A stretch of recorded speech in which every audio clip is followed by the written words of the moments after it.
Federasi Sepak Bola Arab Saudi, SAF, resmi menunjuk Hervé Renard sebagai suksesor Roberto Mancini jelang melawan timnas Indonesia di kualifikasi Piala Dunia 2026 zona Asia.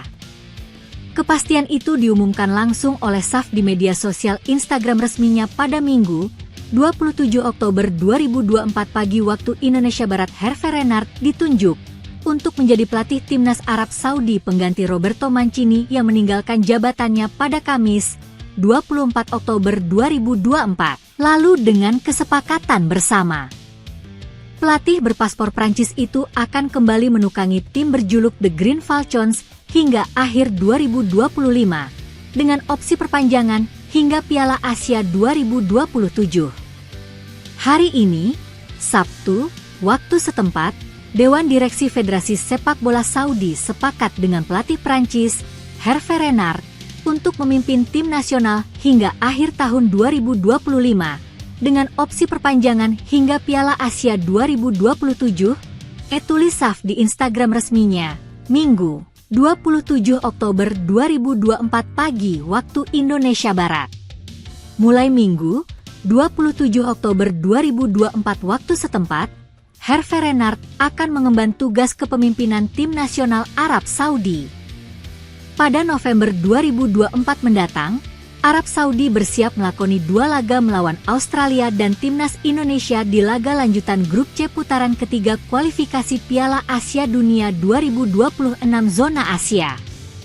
Khusus untuk laga timnas Indonesia versus Arab Saudi, dijadwalkan akan berlangsung pada 19 November 2024 di Stadion Utama Gelora Bung Karno, Jakarta. Sebagai informasi, Hervé Renard sebelumnya pernah melatih Arab Saudi pada 2019 hingga 2023 di periode pertamanya. Pelatih yang kini berusia 56 tahun itu juga pernah memimpin Arab Saudi ke Piala Dunia 2022 di Qatar. Bahkan secara mengejutkan, Arab Saudi di bawah arahan Hervé Renard sukses mengalahkan juara dunia, Argentina dalam pertandingan pembuka mereka. Argentina sendiri merupakan sang pemenang Piala Dunia 2022 usai menaklukkan Prancis di partai final. Untuk itu, kehadiran pelatih asal Prancis di Arab Saudi tersebut patut diwaspadai oleh timnas Indonesia asuhan Shin Tae-yong dan jajarannya. Juru taktik kelahiran 30 September 1968 itu terbiasa menggunakan formasi 4-2-3-1. Sebuah kejutan besar mengguncang dunia sepak bola Indonesia. Emil Audero, kiper bertalenta yang kini berseragam Inter Milan, dikabarkan segera dinaturalisasi dan memperkuat timnas Indonesia. Keputusan ini tentunya akan menjadi suntikan semangat baru bagi skuad Garuda. Dengan pengalaman bermain di salah satu liga paling kompetitif di dunia, Audero diyakini akan membawa kualitas dan pengalaman yang sangat dibutuhkan untuk meningkatkan performa timnas Indonesia di kancah internasional.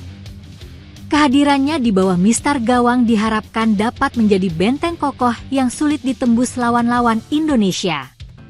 Menurut Arya Sinulinga, anggota Exco PSSI, Emil tidak perlu dipantau oleh PSSI untuk proses naturalisasi karena kualitasnya sudah jelas. Emil Audero enggak perlu dipantau. Pemain-pemain diaspora itu, kualitasnya sudah kelihatan. Ini bukan seleksi dan scouting untuk mencari pemain U17. Pemain-pemain seperti Emil MAH enggak perlu dipantau lagi, tegas Arya Sinulinga saat berbicara di Jakarta pada Kamis, 24 Oktober 2024. Emil Audero, yang merupakan kiper kelahiran Mataram, Nusa Tenggara Barat, ini telah lama menjadi perhatian PSSI sejak masa kepelatihan Shin Tae-yong. Walaupun saat ini timnas Indonesia sudah memiliki Martin Paes sebagai kiper utama, namun hal tersebut tidak menutup kemungkinan Emil untuk bergabung dan memperkuat skuad Garuda. Arya Sinulinga memberitahu media tentang kiper saat ini. Dia mengatakan bahwa meskipun Emil mungkin menjadi bagian dari tim, kualitas yang ada saat ini sudah sangat bagus. Sebelum musim 2018-2019, Emil Audero menjadi kiper ketiga Juventus, dan dia menjadi sangat terkenal. Perjalanan karirnya terus berkembang dengan cepat sejak itu. Ia menjadi kiper utama Como 1907, setelah sebelumnya hanya bermain di bangku cadangan. Dengan penampilan gemilang dan konsistensinya di Serie A, dia sangat layak diperhitungkan untuk dimasukkan ke dalam tim timnas Indonesia.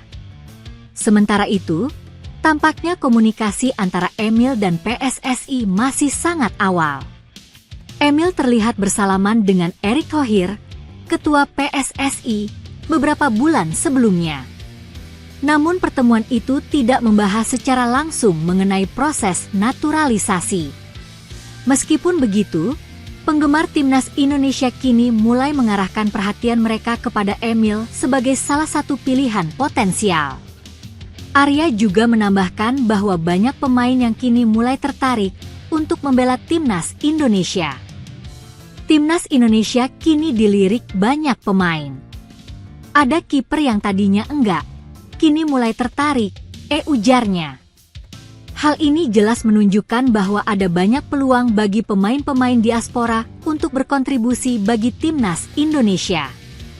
Kendati demikian, peluang Emil Audero untuk membela timnas Italia tampaknya sangat tipis, mengingat kompetisi di Italia sangatlah ketat. Ditambah lagi ada nama-nama seperti Gianluigi Donnarumma beserta dua kiper lainnya, yaitu Alex Meret dan Guglielmo Vicario. Akibatnya, dia mungkin lebih tertarik untuk membela timnas Indonesia. Penggemar dan pendukung sepak bola Indonesia berharap proses naturalisasi Emil Audero cepat dimulai. Kehadirannya di tim nasional, terutama menjelang berbagai turnamen internasional yang akan datang, dapat memberikan semangat baru bagi tim Garuda. Emil mungkin menjadi tokoh penting untuk masa depan sepak bola Indonesia karena memiliki pengalaman bermain di liga top Eropa. Dengan tindakan yang tepat dan bantuan dari semua pihak, Emil Audero dapat menjadi bagian dari sejarah sepak bola Indonesia yang baru. Kita harus menunggu perkembangan lebih lanjut tentang kemungkinan naturalisasi pemain berbakat ini. Skuad Garuda semakin bersemangat. Dua pemain naturalisasi terkemuka di tim nasional Indonesia pasti akan meningkatkan sepak bola Indonesia. Dengan pengalaman dan kualitas yang mereka miliki, kedua pemain ini diharapkan dapat memperkuat lini dengan posisi yang serba bisa dan meningkatkan daya gedor tim. Publik sepak bola Indonesia semakin antusias menantikan debut kedua pemain ini dan berharap mereka dapat membantu timnas Indonesia menang di tingkat internasional. Potensi keduanya untuk menjadi bintang sepak bola Indonesia di masa depan sangat besar, terutama jika mereka memiliki dukungan penuh dari pendukung mereka. Kita harus menyambut kedatangan dua bakat muda ini dan berharap mereka dapat membantu timnas Indonesia U20 mencapai prestasi luar biasa. Sebuah media Belanda terkenal, Voetbal Premier, belum lama ini mengatakan bahwa dua pemain berkelas A mungkin bergabung dengan timnas Indonesia, yaitu Ryan Flamingo dan Milan Manhoef masuk ke dalam daftar tunggu timnas Indonesia, membuat pemain keturunan Jawa itu kembali menjadi perhatian media Belanda, Voetbal Premier. Sejumlah nama dibahas. Flamingo berpotensi didekati PSSI, begitu juga dengan Milan Manhoef. Sambung laporan tersebut. Di bio Instagramnya, Milan Manhoef menuliskan sematan bendera Indonesia berdampingan dengan Suriname dan Belanda. Reading the Ball mumpuni berpostur 1,87 meter. Bek ini dikenal memiliki kemampuan baca bola yang luar biasa.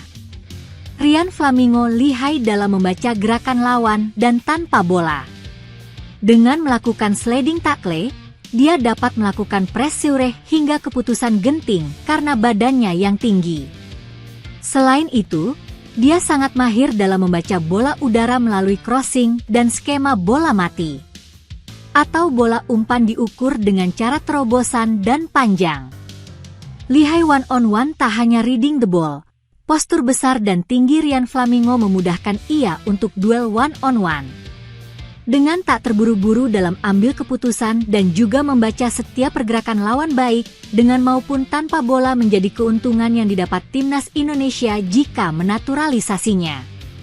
Selain itu, dengan postur tinggi dan besarnya, lawan akan mudah dijatuhkan dengan cara melakukan body crash atau cukup menutup pergerakannya saja.